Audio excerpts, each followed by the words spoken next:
Hi, I'm Sarah. I'm one of the ED reggers in training here, working in accident and emergency at the Princess Royal University Hospital in Orpington. I'm French actually, but was lucky enough to study medicine at the University of Sheffield and then through training make my way down here to Bromley. I'm Stacey, I'm from Malaysia. I specialize in emergency. I've done my training in Malaysia. I've also done my specialization in pre-hospital care in Singapore. And here I am working as a specialty doctor in the Princess Royal University at Orpington. So I'm pretty excited to be able to say that I've settled down and I'm working in Bromley now because it's actually got quite a cool family connection to me. I grew up in France, but my grandma was originally from this area and she actually sheltered in the Chislehurst Caves, which are just up the road, during the Second World War. And all of the names of places where my patients here come from are all places that my mum says, oh, your grandma used to talk about this place. Eltham, Chislehurst, Orpington. So it sort of feels like a part of me's come back home, which is pretty cool. And then Bromley's great to live in now, close to London, still close to Europe. And you might not know this, but there are plans supposedly for the UK Disney World to open in Kent, so a great part of the country to stay in. My family and I have settled here in Orpington as well, and we've been here for 2.5 years now. We absolutely love the diversity. Our children enjoy going to school here. They've got wonderful education, they've got great schools, all inclusive, multinational, very diverse groups of people coming together. We've got a very, very good community. We're not too far away from central London, probably 20 minutes by a train ride. We've got great places to eat out. We've got great places to meet if it is not because of COVID. But otherwise, yeah, you know, we really, really enjoy being here as a family. So you're thinking of applying to med school? My one top tip for you is don't panic if you're not managing to do all the classical things that you hear everyone does, like the Duke of Edinburgh Award, etc. I grew up in France, so I wasn't able to do those things, and I still didn't have a problem getting into med school. They're interested in seeing that you're a good person who has a wide range of interests, not just academic, and that you've gone out there and shown that you don't mind a little bit of hard work. So actually at my interview we ended up talking mostly about what books I'd read recently. I think Lady Chatterton's Lover was one of them. Very random, but at least it showed that I was more than just some decent grades. Okay, so good luck, I'm sure you can do it. I think A&E is a great place to work in if you're a person of many talents. You will get to put to use your manual skills, from things like suturing to pulling bones, all the way to your thinking brain on when you're trying to figure out what's wrong with the patient. But the most important skill I'd say that I have as an A&E doctor, I think, is the communication skills. The amount of information that I have to get through to patients. I have to reassure them when actually everything's okay and I can send them home.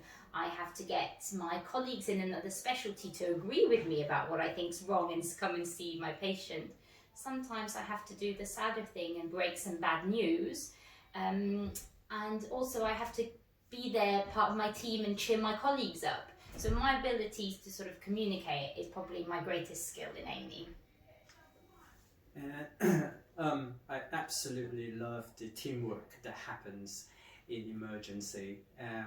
This is probably the only department that we work together harmoniously. We've got nurses, doctors, porters, you've got all different kinds of people just being in one place, knowing each other, working together for one similar cause, that's to betterment of health. And it's really, really good because being part of an emergency doctor, you get very, very well connected with the other disciplines. You know who the surgeon is, you know who the psychiatrist is, you know who the medical doctors are, and you get to engage in so many people from so many different disciplines. So if you do enjoy making friends, if you do enjoy making good connections, this is a place to be. And when a patient does come in and they require some amount of treatment, especially in the most critical time where everybody's adrenaline is just pumping and pumping and pumping, and you see so many people just working together for that one patient, and that patient survives, I'm telling you, you're going to be ecstatic. So how do you become an accident and emergency doctor here in the UK? Well, after medical school, everyone goes on to do their what we call their F1 and F2. So they're years to make sure that you get a bit of experience of all the specialties and really sort of get those skills that you've learned from med school down. After that, the fun stuff starts. So classically, to go into accident and emergency, you do ACCS. It's called the Acute Care Common STEM. And it's 3 years where you'll do a mix of mostly A&E, some acute medicine, and some ITU and anaesthetics. So really all of the fun stuff. Sick patients, putting patients to sleep, intubated patients, really all the cool stuff to make sure that you've got all the knowledge that you need to be a safe A&E doctor. Once you've been through that bit that takes 3 years, you then become a senior in A&E, where you get to lead the team at night, help your juniors with cases, and really learn about what it takes to become a consultant in A&E. That bit takes 3 years. And throughout all of this, you rotate in different hospitals, usually within an area in the UK. So around here in Bromley, that area kind of is the south east of London. So actually all the hospitals here are really nice and close together. So it's a really good place to train, not too much commuting.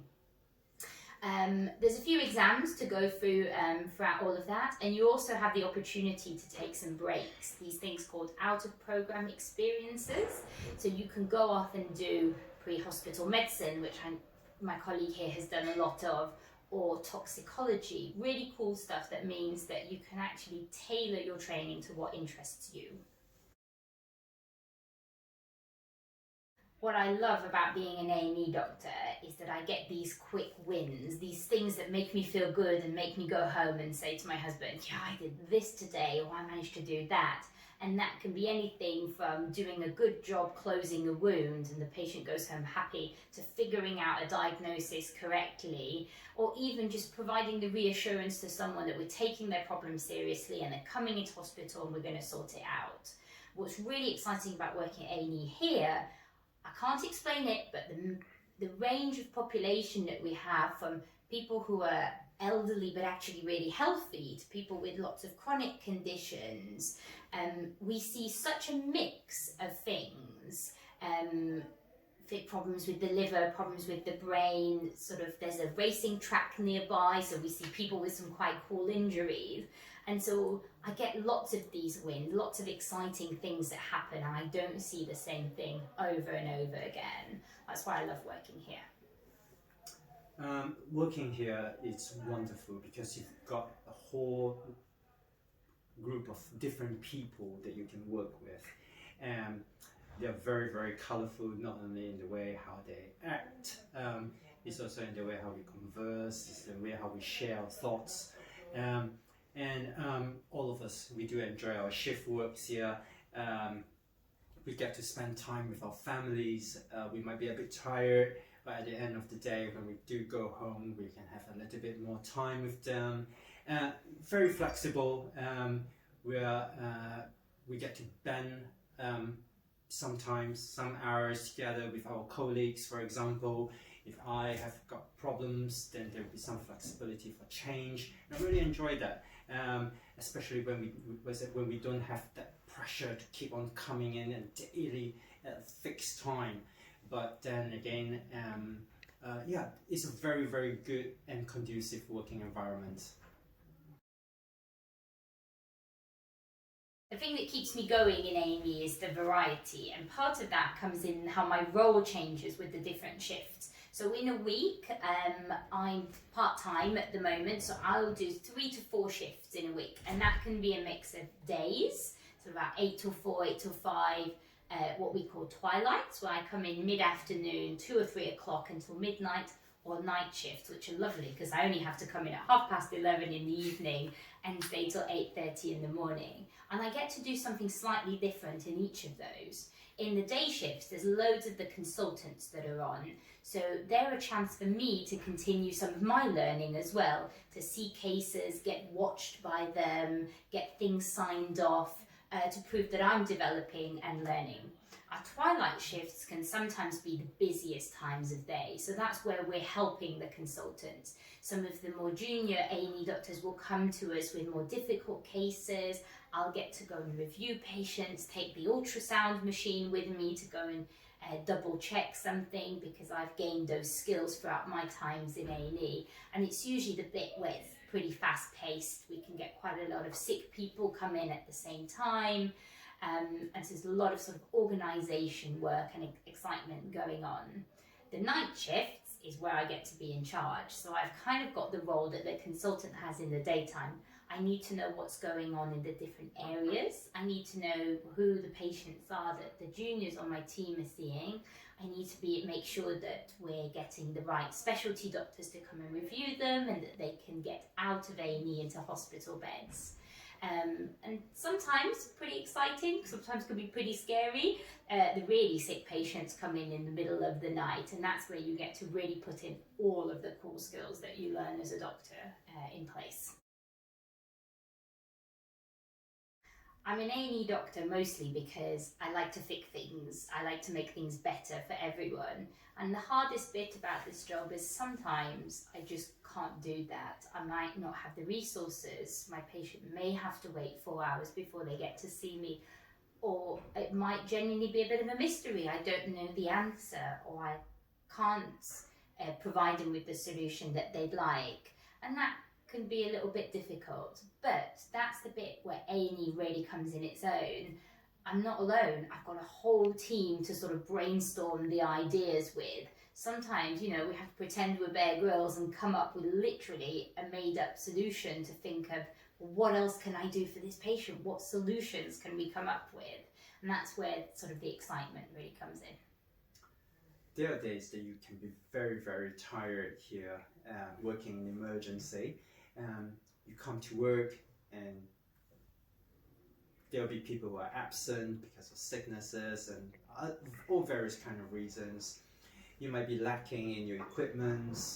You try that for the first day and the second day and so on, and you're just going towards a burnout. But the good thing that we can see here in emergency is that we're never alone. We're never alone in this pursuit. We've always got each other that we can lean on. We can support one another, and we identify that. And we do give our colleagues breaks. We do tell them that, there are sessions that we can join in. We come in together, we have a chat, we talk about it, exercise together, yoga together, play sports together, or even go out together just for a meal together. And that's the way how we support one another to prevent each other from burning out.